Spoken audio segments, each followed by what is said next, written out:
বিকেলবেলা হঠাৎ করে দেখো কিছু চটপটা খাওয়ার মন চাইছিল। সবসময় তো দোকান থেকে এনে খাই, তো ভাবলাম ঘরে কিছু বানিয়ে খাই। যেমন চিন্তা তেমন কাজ। এই যে দেখো পকোড়া টাইপের বানিয়ে নিচ্ছি। দেখেই তো জিভে জল চলে আসছে। কখন হবে ভগবান জানে, হলেই একদম খাওয়া স্টার্ট করে দেব। আমার মতো কারা আছো যারা চটপটা খেতে ভালোবাসো? আর কিভাবে খাচ্ছি, কি দিয়ে খাবো, সেটাও তোমাদের সাথে একটু পরে শেয়ার করব।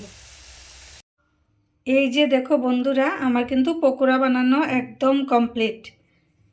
এগুলো কিন্তু সজনা পাতার পকোড়া, সাথে একটু বিট লবণ নিয়ে নেব।